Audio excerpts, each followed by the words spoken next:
errors happening, one guy on one play, that's when you're not very good yet. You got to get all 11 guys on the same page. It's hard enough to attack and beat defenses when you do things right. So we got to make sure that we don't make mistakes. He's been good. Yeah, Will's doing good. He's been sharp, throwing the ball. You can see the carryover of his knowledge of the offense and his decision making has been on time.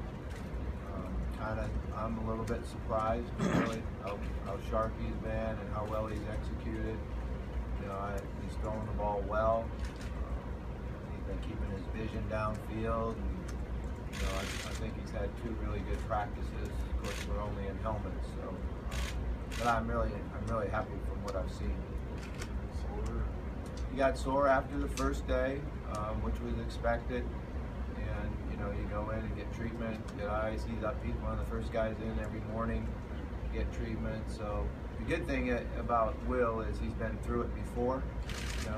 We always worry about a freshman when it's their first injury and they don't really know how to grind, how to work through it, and get used to that there will be some pain, and know how to go about the rehab. But Will's already done that, so he's used to it. But we just gotta see what the volume does. How is Reggie better? He's throwing the ball much better. The ball's coming out of his hand in a tighter spiral. His accuracy is improving. It's not quite exactly where we want it yet. His timing is better. Reggie's always probably going to play better when it's live. Because of his ability to make plays and move around. And so what we're working hard on him right now is the passing game, being precise with his drops, being on time with his delivery, and then his vision and decision making.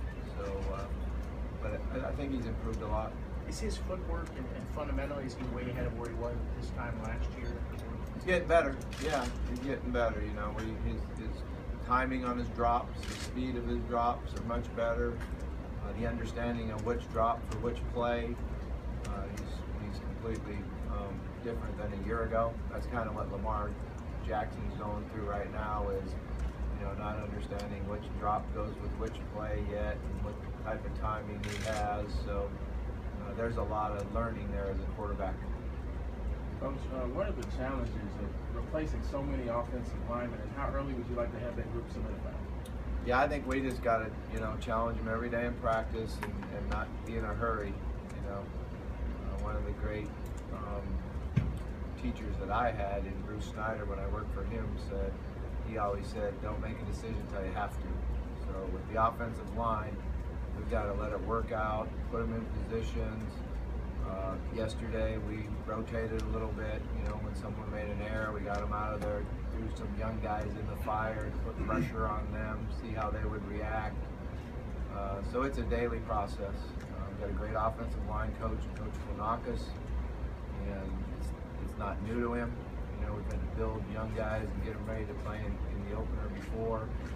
So I'm excited though. I like our ability, and I like our new guys as far as their size and athleticism and their competitiveness. But we got some work ahead of us. With the new guys and the younger guys and you have a lot more depth, right? Yeah, exactly. We got 11 guys that are working to try to fill, 5 spots, and then it could end up being 12. It could end up being 12 guys. So yesterday we had a couple of the younger guys had to work with the vets because of they joined us late and they went through orientation, school orientation all morning long, and couldn't practice with the newcomers. So that's why they worked with the veteran group. Coach, with the transfers and the guys who had to sit out last year, Josh Harvey, Jaquay, and Shaq, how tough is it going to be for them to get back into game action after sitting out a year, and what challenges do they face? Yeah, I think actually, them being in here all year long, going through the Sunday night practices, understanding the terminology, getting spring practice behind them, it's actually easier for them now to know what they're doing. obviously there's going to be some anxiety getting ready for that first game and how they're going to handle the pressure, and that's something that they got to get back used to. But all three guys are very mature, and you can tell that they understand what it's all about. I've been real impressed, with Josh Harvey in the secondary. That size is hard to deal with as a quarterback. Shaq's doing a good job competing and working hard and doing what we're asking him to do. And Jaquay has shown his ability to really catch the ball and elevate, catch the ball. All three guys should help us. Coach, at what point in practice on the timeline will you be able to start working specifically for the Auburn game? Well, we'll start mixing it in, actually. Offensively, we've got to see some of the things that they do on defense, some of the different looks and pressures. And I think Tuesday we actually have a couple periods in practice where we call them crossover, where our number one offense and defense sees the looks of Auburn from our number two offense and defense. And, get you a fast tempo look. It's 15 minutes work. You get a lot of plays, and you get to see some of the things that Auburn does offensively and some of the things they do defensively. What do you expect from Sheldon? He had such a great year with a lot of attention. What do you expect from him this year? Yeah, I think he should have a great year. One of the things that he is probably, we always talk to our players about becoming an expert at their technique, understanding their fundamentals, and knowing what the other side of the ball is doing. And he's as good as anybody. He really knows what he's doing technically with his hands, with his footwork, very disciplined with it. And he really understands blocking schemes. He understands the run scheme and how to attack and beat them. He understands the pass protections and how he counters off of that. So he's really smart and very talented.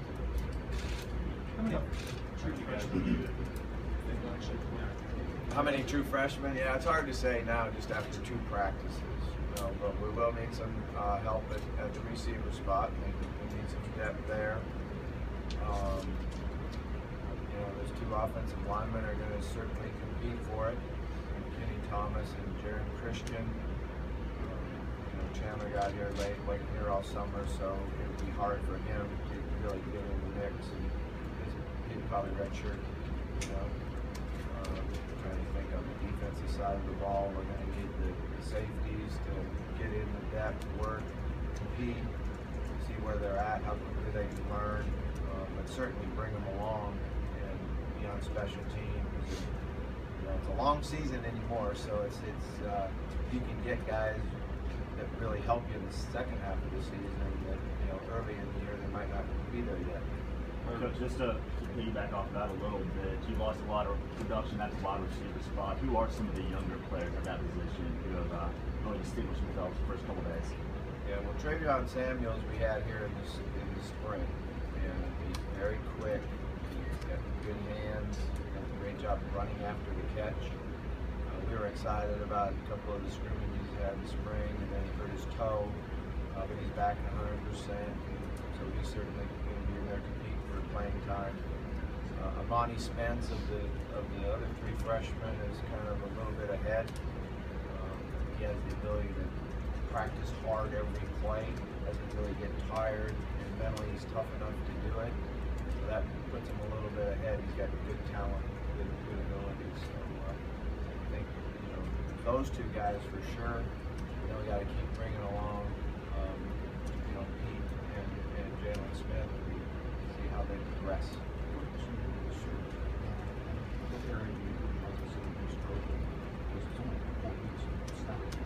Yeah, I think when you look at what our biggest strength is, certainly be our front seven. The guys with really good talent, a lot of experience, and really good students of the game. Obviously, we've got some work to do in the secondary and replacing some really good players. But we got guys that have practiced and been in it, and, executed before. And then on offense, when you look at our strengths, I like our running back crew. I think you guys are going to really like Cole Nicotini, one of our tight ends. He's extremely talented, running and catching. We can do a lot of things with him as a tight end. and our biggest challenge is getting that offensive line ready to go.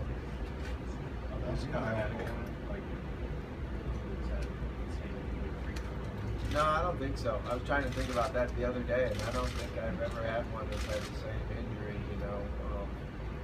But I think the greatest thing about it is he says it feels better now than it ever has since the injury. So, you know, I'm excited about that.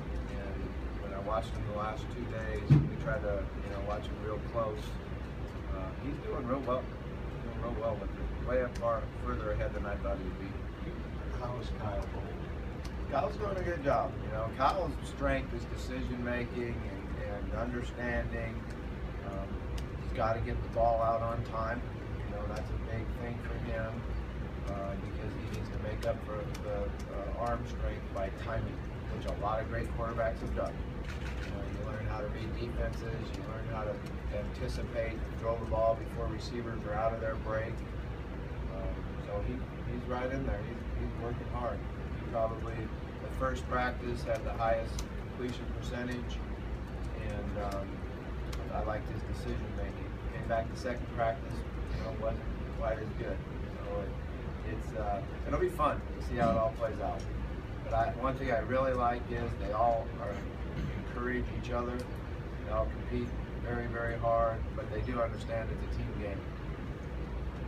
Coach, with such a young offense, who are some of the guys that are stepping up leadership-wise and kind of taking control of that side of the ball? Well, obviously Aaron Epps and Brandon Radcliffe were voted captains, so they immediately, you know, you can see the respect the players have for them. It was, you know, by a wide margin they were elected the captains. But you know, all three quarterbacks have to lead. That's part of being a quarterback is your ability to make the guys around you better. A lot of it's by doing your job well, not really just talking, which they're all working hard at doing that. So, you know, Charles Stanberry is a guy that has the respect from every player on our team because he's tough and he works hard and you know, shows everybody that he's a great competitor. I think Cole's a guy that has the respect of everybody on our team. Jamari Staples, although he's new, done a really nice job out there the last couple of days. I'm excited about how much better he looks now than he did in spring ball.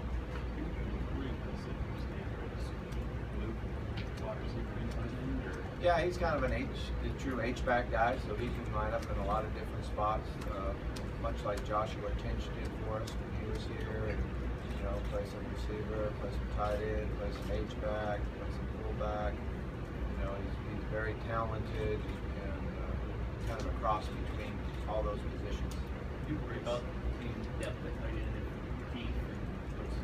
Yeah, well, I think Keith's going to be okay. It's just, you know, win, and we're going to err on being cautious with that injury, so you know he'd come back at full speed. But knock on wood, everything's on time and he's doing well with it. But yeah, if he wasn't back, we would have some issues. Although Mickey Crump has come back in great shape. You know, Mickey's a guy that is very, very talented. Last year he struggled with conditioning and not being able to do his assignments when he gets tired. And he's way ahead of that. You know, he's better than he was all spring. So I'm excited. He worked extremely hard all summer. And you know, you look back at his high school tape and then what he did last year on scout team. He's a very talented guy. Tier 3 for James Cook, what do you need from him? We need consistency. You know, consistency catching the ball in his hands. Him to get better at running after the catch, which he's working hard on. But he's doing a nice job of leading by example. You know, James is another guy that can practice all day and go full speed every rep.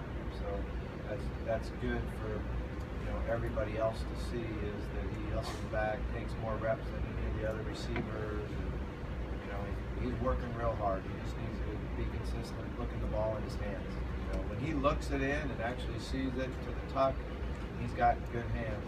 His issue is when he tries to run before he catches the ball and he turns away from it. How about the return game if he be involved? He'll be one of our kick returners. How difficult is that a habit to break, trying to run before you catch it? Well, He's going to break it.